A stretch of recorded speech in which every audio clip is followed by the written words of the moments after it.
Listeners, welcome back for another episode. Today we have with us a man who is easily regarded as like an absolute expert in men and boys and masculinity. He's spent many, many years studying this. He has a Ph.D. in studying this. He understands men and boys better than pretty much every man and boy on the earth, and understands themselves and why they do the things they do and why they think the way they think. Here today we have with us Brendan. How are you doing today, Brendan? I'm doing great. That was a great intro. I'm doing great. Thanks. Fantastic.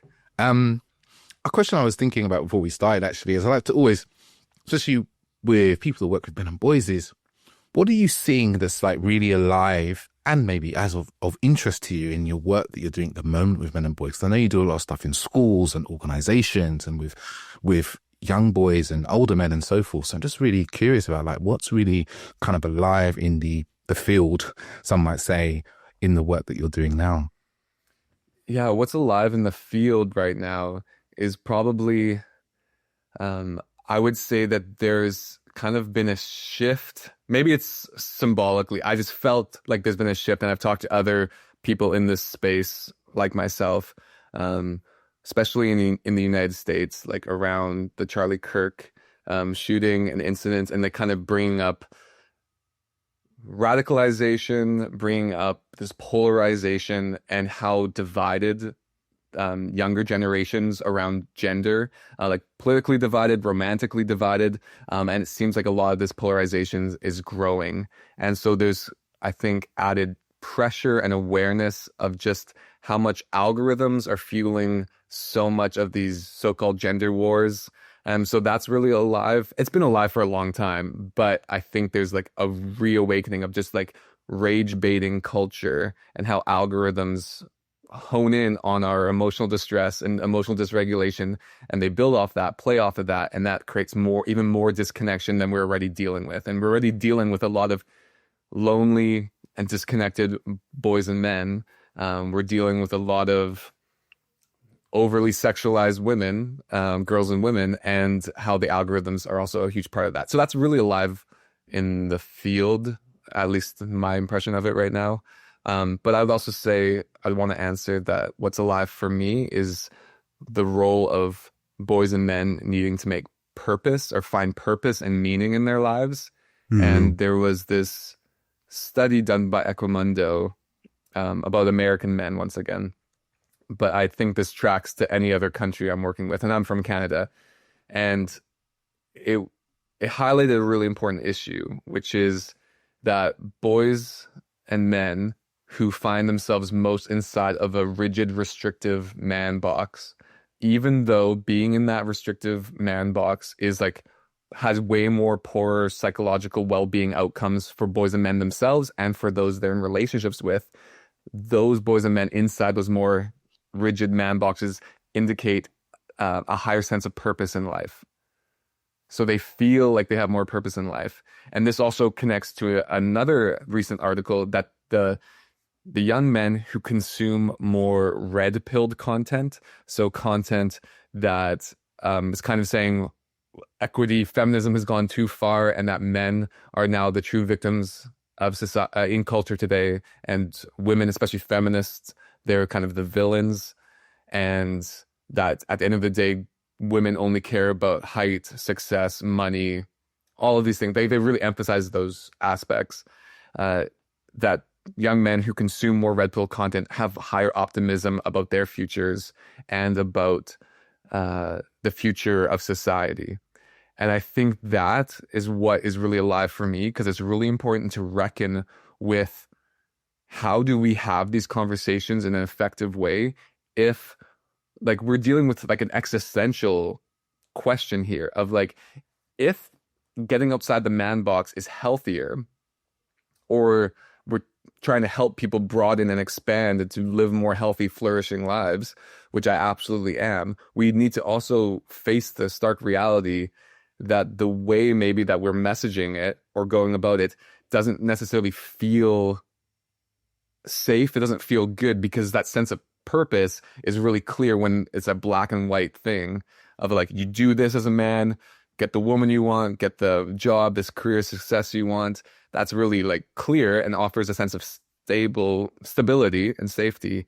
But we need to contend with, that we're dealing with like an existential thing. If we're asking men and boys to become more emotionally intelligent, but also like more emotionally vulnerable, to rely on one another, like open up in community, to not just be dominant power over, but to also empower others, that there's going to be an existential thing of like, how do we have a strong message that's just not, don't do this, but how can we give them a sense of purpose in an empowering way? And the fact that the men who are most outside of the man box actually indicate a significantly but lower sense of purpose in life. It's like, okay, that could just be a natural progression that like human beings generally move through stages of order, disorder, and reorder. So like this kind of like you learn a certain way to be a man and then you have to unlearn it. And that unlearning can actually feel uncomfortable. And so we need to probably sit with that discomfort. But are we getting to that reorder stage, that relearning, and making sure that the relearning is attractive, not in like a horse and pony type of way or a carrot type of way, but like actually fulfilling. And yeah, that's a long-winded answer, but those things are alive for me. That's really fascinating. I'm going to touch on both of those, but like the polarization, like I feel like I've been in the world of Instagram for probably 6 or 7 years on my account. And I feel like I've slowly seen it getting worse and worse and worse. Like you have to be more and more extreme to catch people's attention and do things and say things that are more extreme. And I've often commenting with a few of my friends recently, like how angry people are, how angry they feel all the time, like how quick to anger I notice people are in just day-to-day life, like standing in queues at the supermarket or in a queue waiting for, I know I was in the post office the other day and someone just was tutting and getting really annoyed at someone who was just trying to post a lot of letters. And I've just really noticed this is like, we have this real dysregulation problem. Like everyone is so dysregulated all the time that they are so quick to emotional reactivity. And we just see it, we constantly see it, and it's fueled by people's phone use and so forth and social media from what I see. But I'm really interested in this purpose and meaning because it's super interesting because, part of the work I do with men often is around purpose. Because, the men I meet usually come to me because they have decided they want to be more emotionally intelligent, usually through the lens of relationships. And they often feel a little bit lost, like, what's my place? And I'm just kind of, as you're saying there, the kind of order, disorder, reordering. It's like, I know that the disorder is like, I know that old way isn't the way I want to be, which is maybe what we call kind of traditional masculinity. And I do air quotes very deliberately there. And then this disorder often for them feels like it just kind of carries on. Like they might be learning and relearning, but they feel like they often, especially when I meet them, they can't put the pieces back together because there's so much, like being a man now feels overwhelming to them. They're like, there's so many things that I have to be quote unquote a good man that, the relearning part for them feels like a struggle. And often they're looking for kind of structuring doing that. And I guess I provide that through coaching. But it's really interesting to hear that because it's like, oh yeah, of course, when we tell a man, dude, you don't have to just be stoic and quiet and miserable all the time. You can be really happy and you can wear light green if you want to. Like, we're not going to tease you anymore. Suddenly the number of choices he has to make in his life explode because he doesn't have this man box rigidity anymore. And suddenly he has maybe a paradox of choice problem that kind of occurs to him about what he wants to express to the world, but who he wants to be in his life and to who and how.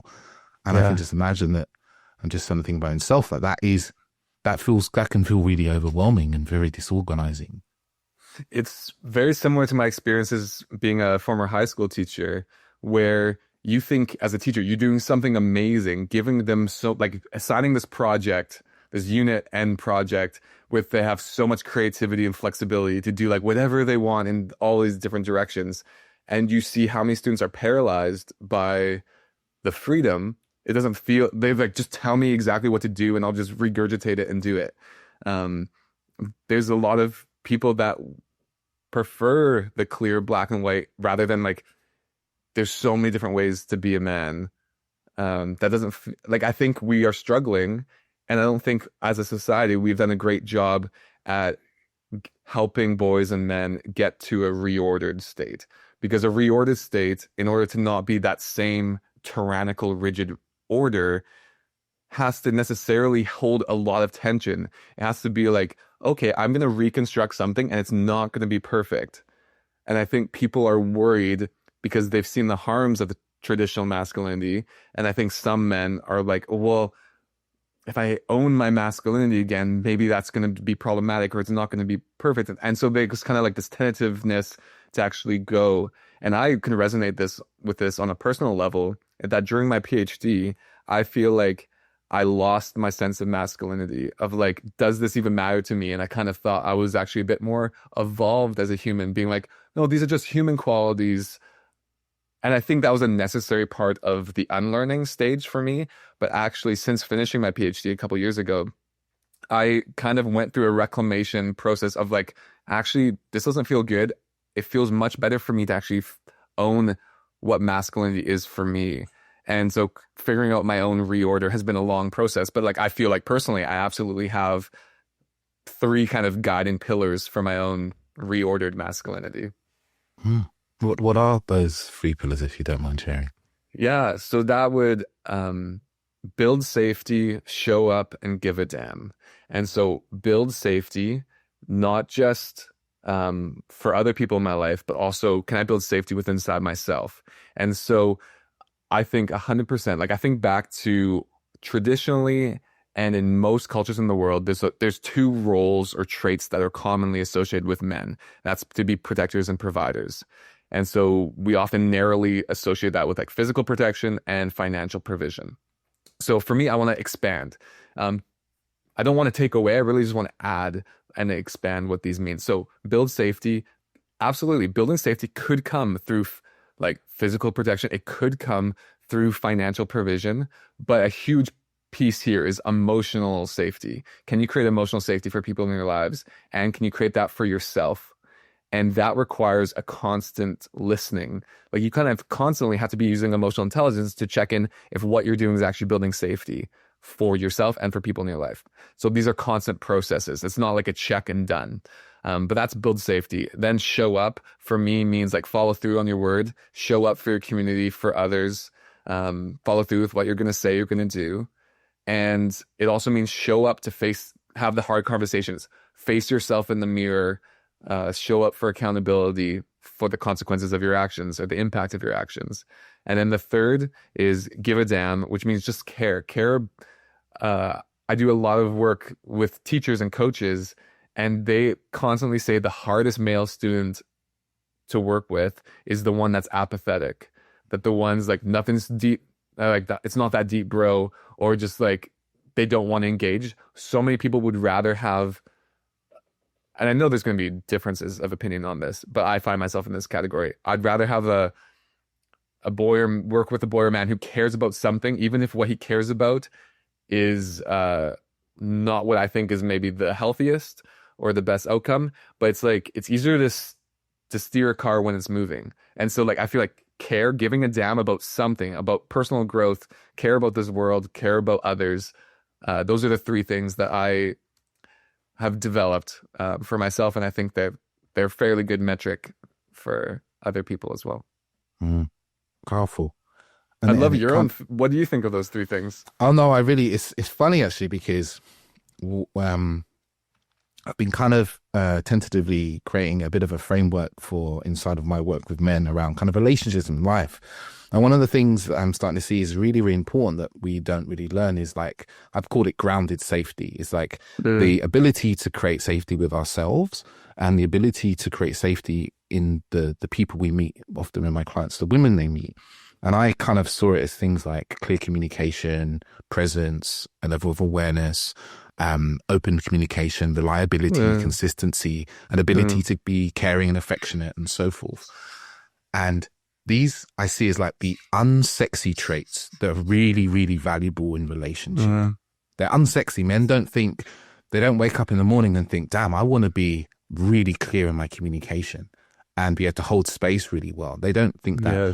But the other side of not the other side of the coin, the other thing I've been thinking of, and I haven't really got a full name for this, is this kind of like energetic edge, which is the sexy stuff like leadership, eroticism, charisma, like all the things that men think are the things that really are attracting women and attracting opportunities in life.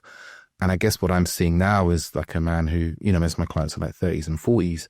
And my partner's also a coach who works with women, and I speak to them a lot, is maybe when we were young and we were like, early 20s, late teens, early 20s, this like energetic edge was really sexy. And it appeared that all the men that were getting the quote unquote girls had all this.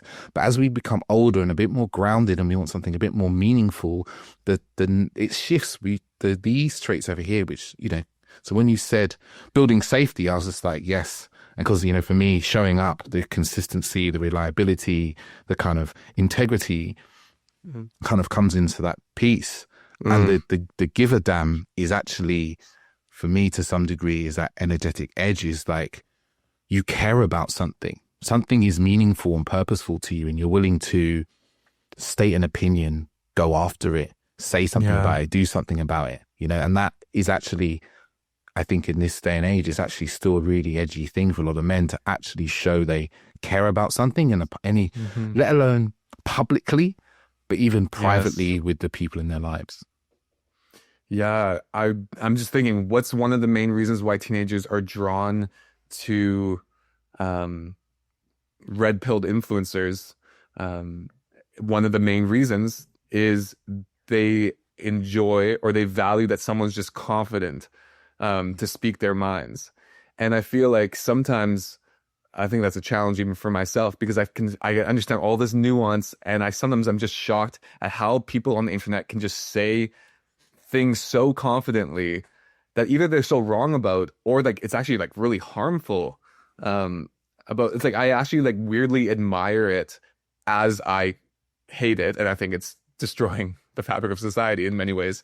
But human beings are drawn to confidence. They're drawn to like psychologically speaking, apparently humans are also more drawing and trusting and view British accents as more trustworthy, and they're more drawn to it. So I don't know if that's a residue of colonialism, but people are drawn to confidence and like giving a damn of.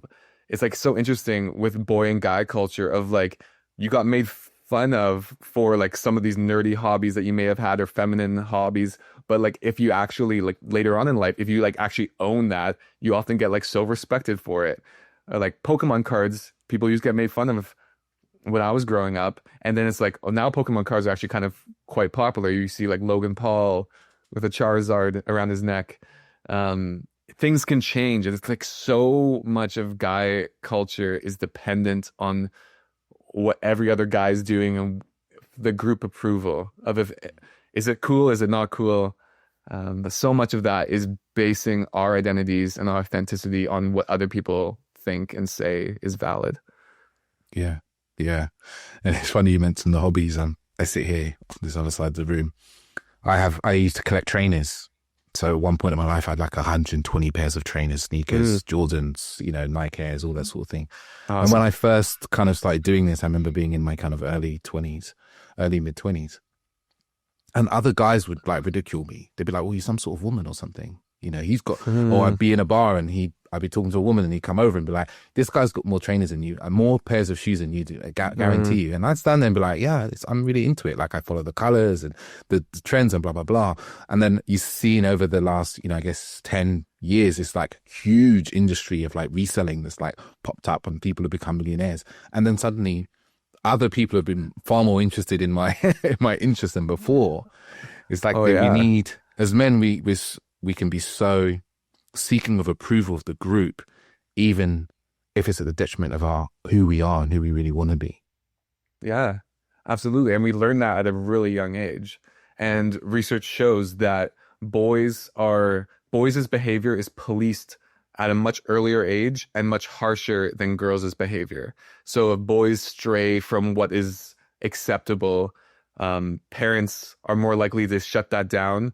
Like, no, that's too feminine, Whereas for girls, they're generally allowed, like girls are allowed to be tomboys for longer than guys are allowed to have more feminine interests. In my own PhD research of grade 12 teenage boys, I had a couple of them in the interviews like confess to me that like I liked watching, and I say this because they kind of like were whispering even in the interviews of like, yeah, I liked watching a mermaid show till I was like 15, 16, and like I knew I'd get bullied like crazy for it. And that's a reality we have to recognize. And it's also, but here's the cyclical cycle, is that parents, the reason why they police their boys' behavior more is not because they hate that behavior, it's because they fear for that son being bullied more. And so they almost preemptively bully them out of those interests to protect them. But then that creates a cycle of these boys growing up, and then they're more likely to see if another boy hasn't been bullied out of those, disconnected from those interests, then it makes it harder for that one boy to kind of stand strong. But I love that story that you shared about the shoes, is that your answer to those guys who were trying to kind of mock your interests of like, he's got more trainers than you do. It's like you showed up with confidence and just owned it. And I'm sure that was way more attractive, not even just attractive in a romantic sense, but just owning your own power and owning your own story and interests is really powerful. And so many boys and men respect when someone actually does that. It's almost a surprise of like, oh, you actually aren't going to take the bait. And then maybe in a couple of years, I'm going to actually totally respect how you show up in this world. Yeah. It's definitely that weird thing where you can feel some people try and still push you, but they also do respect you in that. I wanted to touch on something you said there. I guess it's also kind of you touched on personal, is like you said about, parents see that their son may be interested in certain activities, and they police them because they see that down the line they're going to be bullied. And it's funny because I was in a school and I was doing a talk in school with some young boys, and the teacher was telling me about exactly this thing where a dad had said something to the son, and the school had kind of spoken to the dad about it, and they were like, his response was like, I don't mind, but the other kids are going to be ruthlessly bullying him in a year or two time about that thing, and I want to save him from being bullied. And I assume, because I've worked with so many men that have been bullied, and the impact of bullying is something that it not blown my mind, but I think it's one of the things that's most corrosive to a man's self-esteem and self-worth and confidence all through life. But I guess I was wondering, from your perspective, how do we shift that? Because that's a really difficult one, because we have to deal with reality as it is. Absolutely. While also trying to create a reality that we want in the future, and we kind of want for our sons and daughters in the future. Yes. So you just named it so perfectly.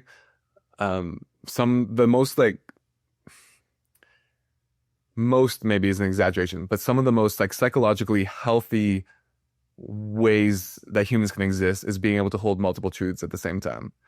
And so holding the truth of, okay, is to not go down the despair path of being like, well, this is just the reality, so I'm just going to be coming, because then you're just recreating the same reality. And then holding the space of like, but we also need to branch out into create a world and try to make change in the world that we want to see. And so I could use a couple pieces of research, is that like in any kind of organization or friend group, you need around 30% of people to buy in to a specific thing. And so in a friend group, I guarantee, after doing my research and talking to so many young men, is that basically all of them say that they want more emotional closeness with their male friends. But almost all of them think that none of the other male friends want the exact same thing. And so my advice is like, you expose the system and you talk to your kid about the realities of that system in advance, but you give them more agency or more power to kind of like choose of like, so for instance, what's a quote unquote non-boyish behavior? Like, let's say this boy grows up, really likes glitter or unicorns, and maybe wants to like show up to school in something like that. So the way to not do it is for you to just be like, you can't wear this, and offer no explanation. But you can have a conversation about, And you have to make sure it's age appropriate, because you don't want to also preemptively do it if he wasn't ever going to get bullied from it, like based on his own context, and maybe that would have been totally fine. But chances are he's also going to notice, like, oh, how come the guy's clothing never has glitter or unicorns? And you can have a conversation of where there's kind of some kind of interesting things about boys and girls clothing, of like pink actually used to be a boy's color, but then that changed a couple decades ago. And so we have these kind of notions, and sometimes people might view you, or like they might kind of make fun of you because you're not wearing the clothes that they think they should wear. And just opening it with curiosity, like, have you ever noticed that? Or have you ever wondered that? And like, and then there's kind of a choice to make of like, are you going to wear what you want to wear, or like you might find it that's actually better to kind of, you know what, maybe I'm not going to wear that at school and I'm just going to wear that at home. So you're kind of giving some options, but you're not, basically you just don't want your kid to ever be alone in the experience of it. And so it's great. Dr. Becky Kennedy is a parenting person that uses the term emotional vaccinations. And it means basically you kind of give like a little dose of what might come ahead of time, so that when they go through it, it's not like this is so unknown. Like, yeah, like let's say 8, it might be age appropriate. Just tell them, yeah, like you might notice that some other people have reactions to what you're wearing or not. And I would love for you to like tell me what those reactions are and how they make you feel, and then we can decide what you want to do about those reactions. And yeah, it's not about it's not about ignoring the realities of the situation, because I don't like, it's not like the ostrich head in the sand and just pretend like that doesn't exist. It's like that is not good for boys' development either, because often I've talked to some men who've like resented their caregivers for like trying to say that this didn't matter, and it's like, well, it absolutely changed my whole experience, and I got bullied a ton because of it, and I like gymnastics, but also you forced me into them and I got made fun of, or ballet, all these other things. So it's not a one size fits all, that's for sure. Got it. Yeah, that's a powerful, just the training kind of awareness for them from early. Like, oh, are you aware of this is what happens? And have you noticed this thing? Oh, I have noticed that. Like, and then training them in that kind of emotional intelligence of the impact on them, while also giving them choice, which creates, I imagine, like ongoing agency and choice. Yes, and ongoing agency, autonomy, like these are and facing difficulties and being able to navigate through them. Like that's how resilience is made, and those are key ingredients of making someone have more confidence and knowing that they can do things later on. And this was the fascinating part of my research. The first viral TikTok I ever had was that the boys in grade 12 who were the most emotionally expressive tended to be athletes, because one is that they felt sports gave them confidence, but also they had social currency amongst their male peers, that they could branch out emotionally and they wouldn't be as penalized for it as well. So yeah, there's a lot of different dynamics here, but we want kids to be able to have a sense of autonomy and belonging, and to grow their confidence so that they can kind of be who they are later on in life. And I guess with that social currency, I kind of think it's like, it's almost like that's why we look at celebrities to a lot of degree, and actually they have the power to, like celebrity men in particular, have such power in shifting our ideas around masculinity, because they have vast amounts of social currency that exist from other young boys and men and people in general, and they're not insulated from the ridicule and pain, because we're in the world of social media where in many ways they're more up against it than ever before. But it actually means that they have the most power to some degree in society to actually shift these narratives that we hold around men and boys. They do have a lot of power. I'm of two minds in that you're absolutely right.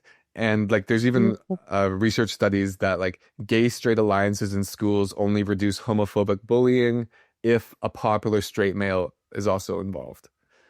So it's like, yeah, using your power and your position for good. Like we know that is the case. But I'm also thinking of the red pilled community especially, Yeah. where they overemphasize how important looks and financial success is. I just know that the counter narratives to that idea that like these celebrities, they do have so much power.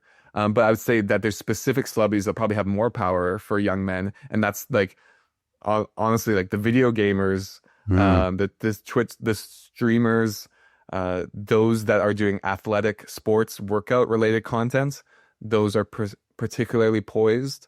But it can also fall into this own, I don't want to say trap, but there's this like, are you familiar with the red pilled? Then there's kind of the stage of black pilled after that. Yeah. Which is kind of like a very nihilistic, so where you find more incels, but like it's a nihilistic sense of like, okay, so all that looks maxing in the red pilled of like women want this good looking, rich, successful guy. I'm never even going to be that.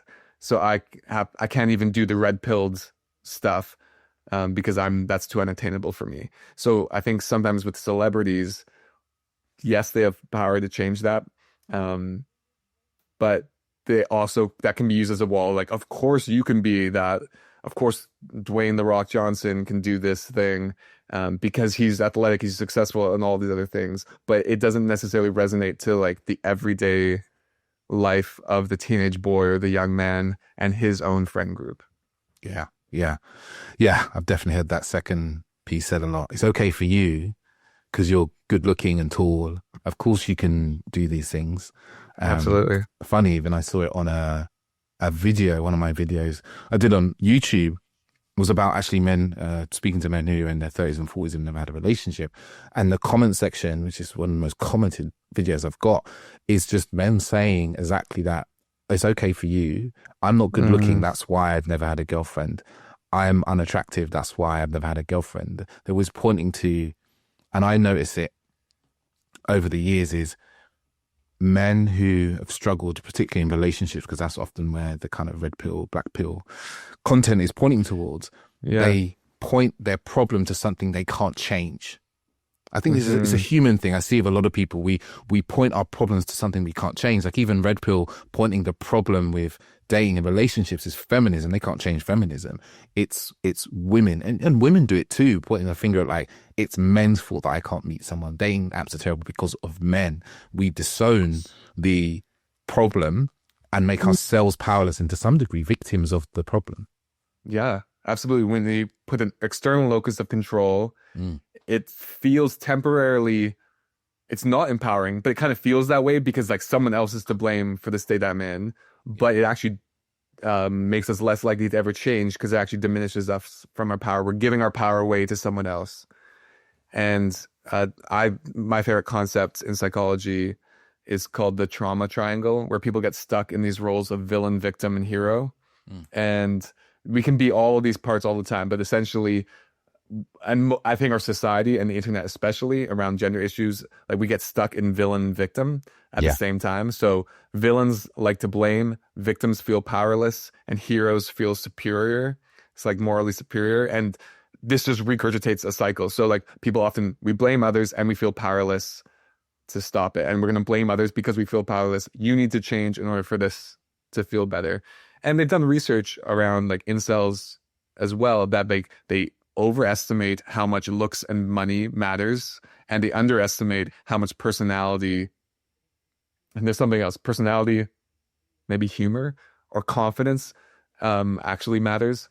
And so like it's a double there's so much complicated, like it sucks if you don't meet the standards physically or financially that society still has for boys and men.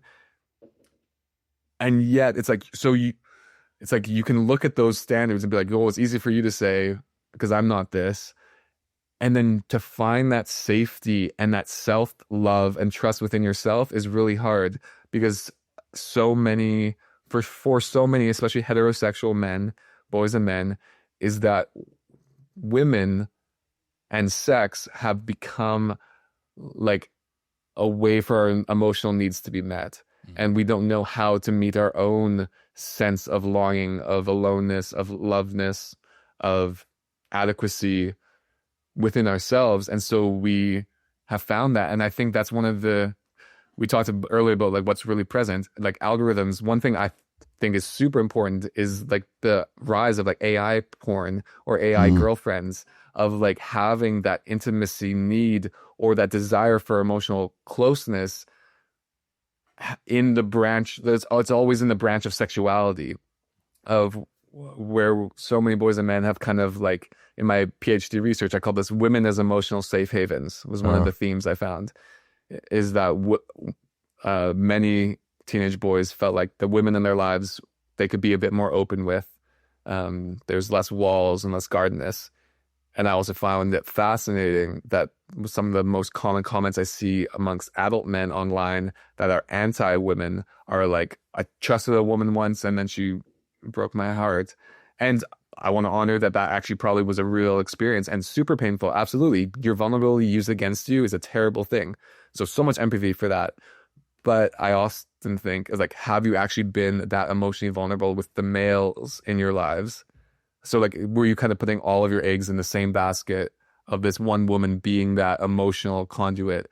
And we think about like, so if a lot of boys and men have looked at pornography, like what fires like the nerves in our brain, nervous system, like what fires together wires together.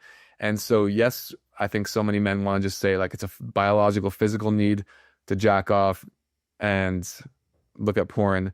But like, what's the emotional need underneath that pornography might actually be addressing in your life? Like, what is, and I think that's the conversation around porn and sexuality that young boys aren't really exposed to at all. It's either porn is like shamed from a moral perspective, or it's normalized as like completely innocent or not harmful.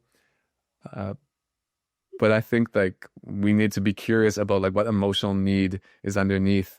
And I think I've kind of jumped around a ton here, but tying back to how so many boys and men kind of rely on others to give them a sense of worth and value.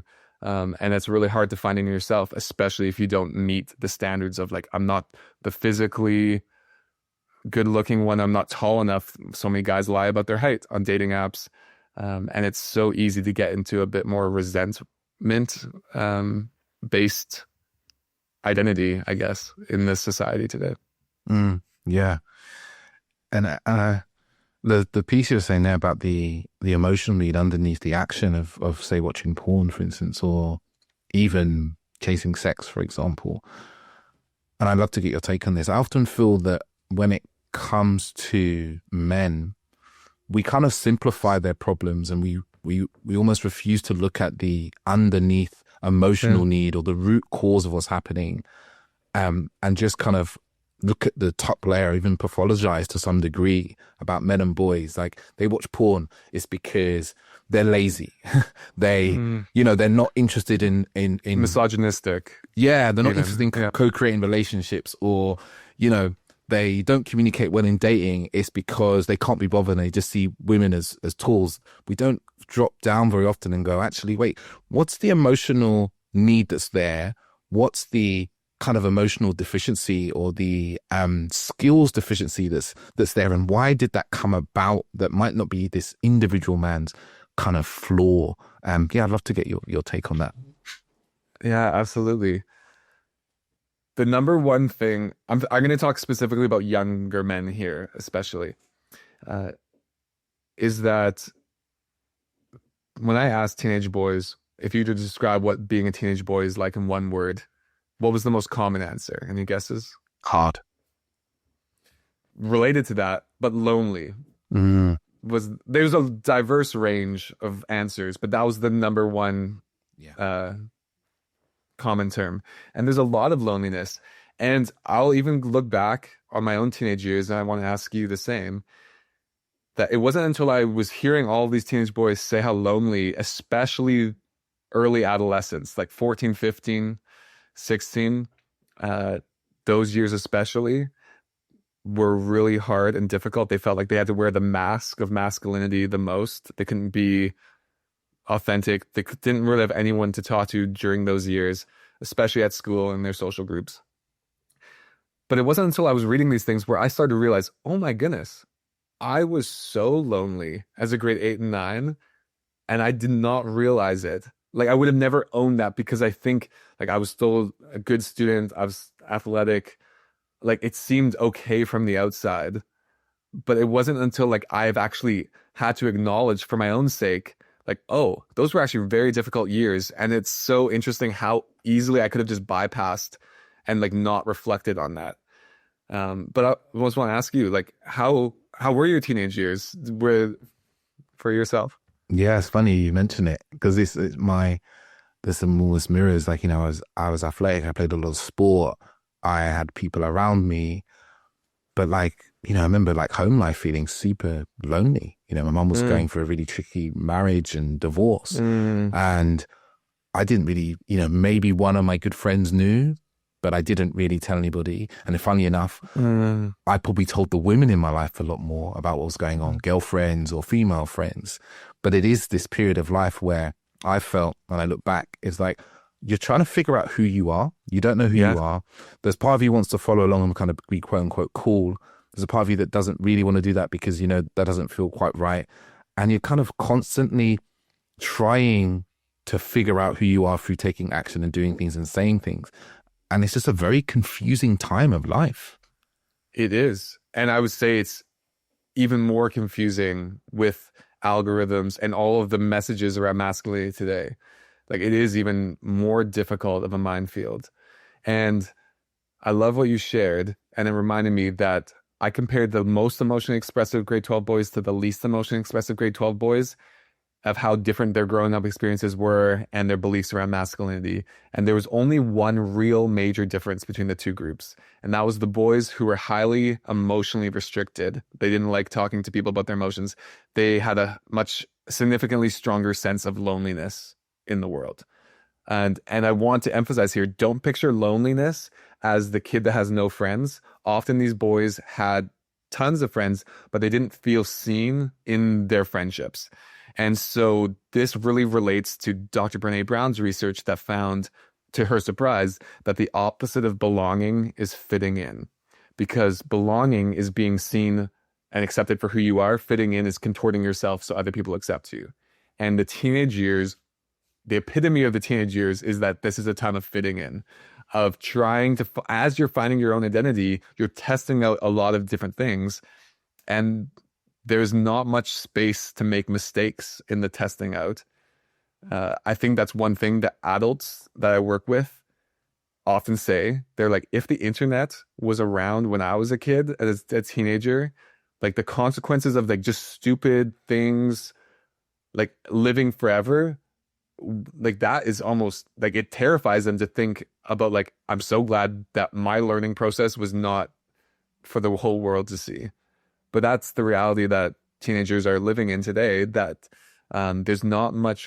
I'm not talking about like major mistakes like sexual assault. Like that's always been wrong, will be wrong. But like just not being perfect from the internet's eyes. And the internet's eyes are never going to view anyone as perfect. So it is hard as you're learning to do all those things that you're going to end up, so many boys and men. And it's not the majority. I just want to keep that. It's not the majority of teenage boys that are drawn to super problematic alt-right influencers. But it can be like 30 to 50%, and different studies say different things. View them as a role model to some certain degree. It makes sense because they're kind of have way more effective messaging and are speaking to their pain in a way that doesn't require them to do like the hard inner work. Because I think it's like so much harder to learn how to be emotionally safe within yourself than it is to just work out and get big muscles. And I think those things can be related. Like I think almost anything could be a medicine or a drug depending on your intent. So working out, absolutely. I love working out. I had a great workout session this morning.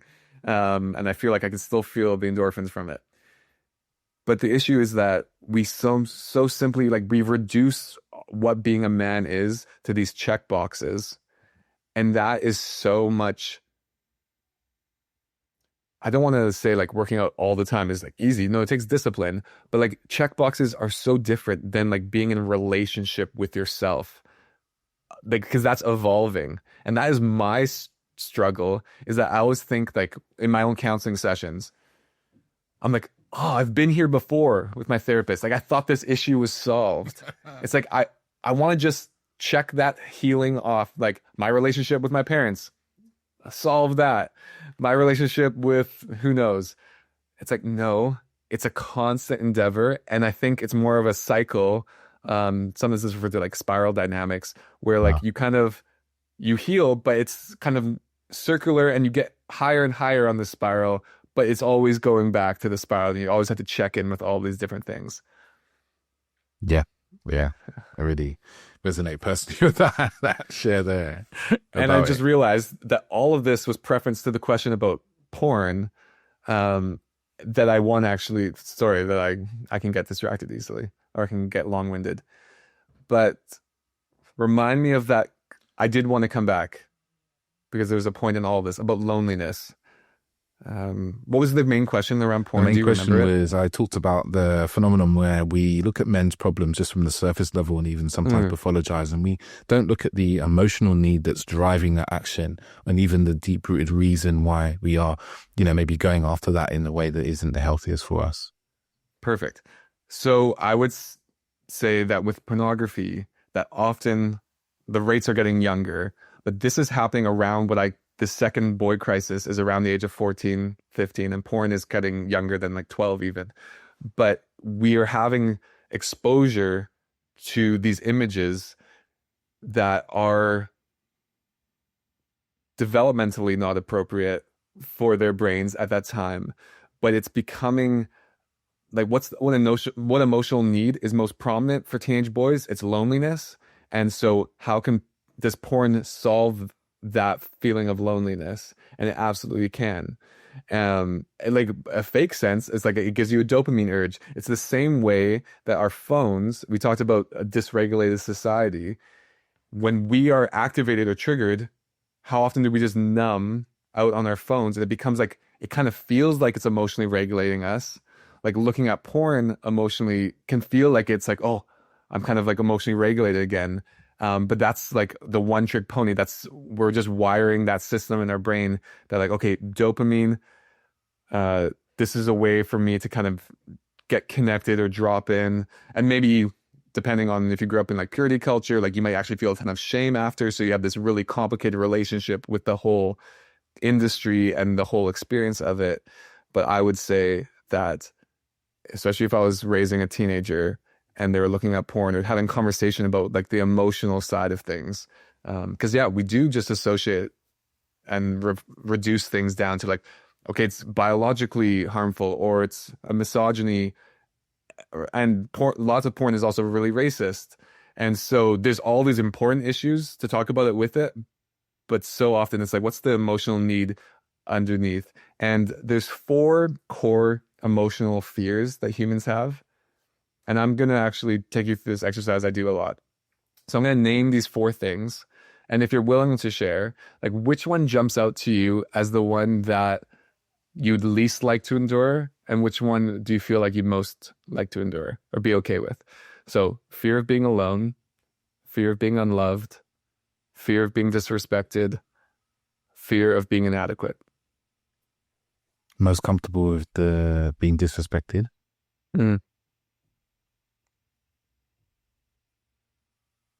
Least comfortable with fear of being inadequate.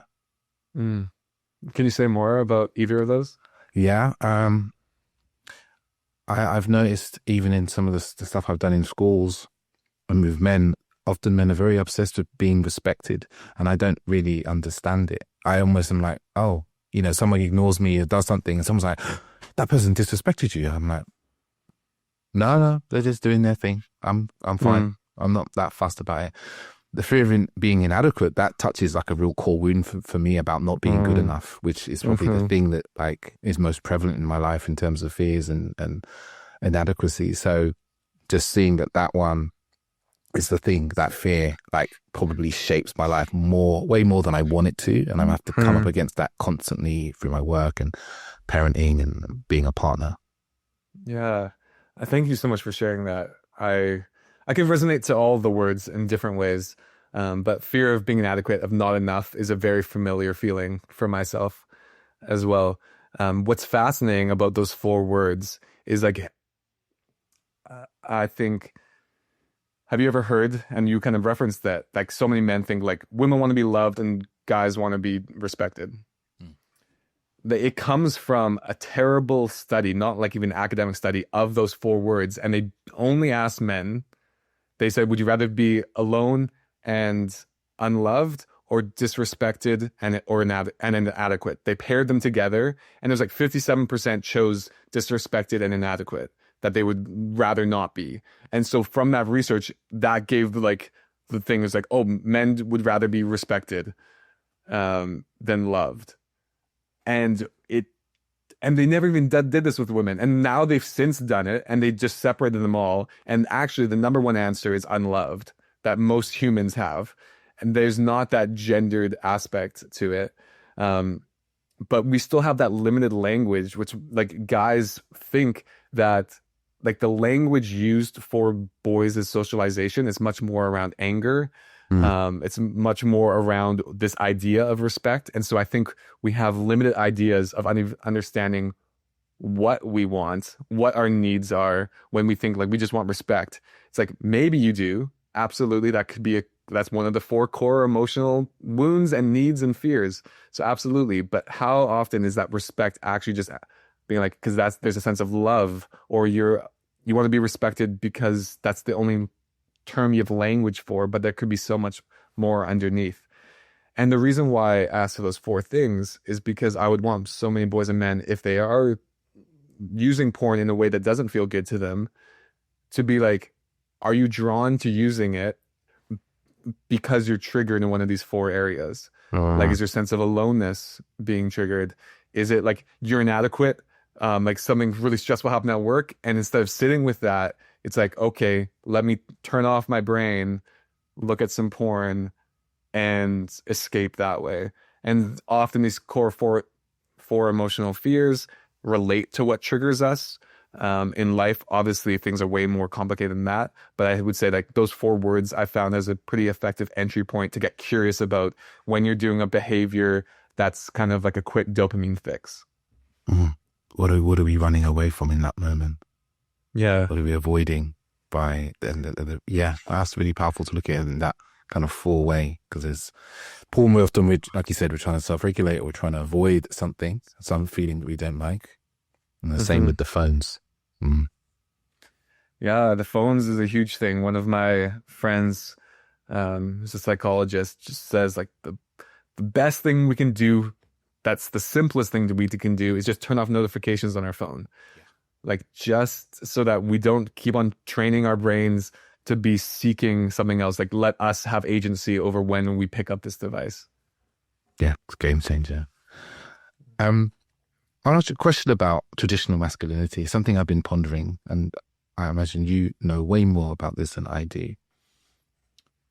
Is traditional masculinity even an actual thing? Is it like a real thing? Because, let me explain this. Often we think of traditional masculinity, and men will, in certain spheres, manospheres and so forth, will talk about traditional masculinity, this thing that's existed for centuries about how men are, and, you know, it's under attack now, and it's being watered down and so forth. And I guess my thought is, I often feel like it is being fabricated together to present us with this idea of what masculinity is, but it's being, it's like picking very particular things in particular time frames and lumping together and pretending like it's been here since the age of Socrates. I think you know a lot about this topic. So yeah, I'm just going to, not the academic in me, intuitively, I would say traditional masculinity, 80% of it doesn't exist. As in this way that you're absolutely right, that we structure like traditional masculinity as this idea that what being a man has been static throughout history. That's not the case. I would say that the only parts that I am willing, so who am I letting? The only parts that I would say that I haven't found a good counter argument to would be like, generally speaking, those roles of protector and provider, even though those have meant different things throughout history, that like roughly speaking, that has been the common perception of it. But then again, you have to analyze, what do we, just because we use this language of protector and provider, like we have to constantly challenge our perceptions of like, okay, so in like hunter-gatherer time periods, first of all, women often were involved in the hunting as well. We're finding out more evidence for, but we're also finding out that meat was a less common meal a lot of the time. So actually, like gathering berries and roots and stuff like that was actually more of providing constantly throughout their whole lives than when the meat would come in. So like our whole perception of what provider and provision means, or protector and provision means, is so skewed by our language of what we mean by those terms. So but going back to like traditional masculinity, I would say that it really became strong after World War II, in the 50s and 60s, again, the nuclear family, because we had displaced vets.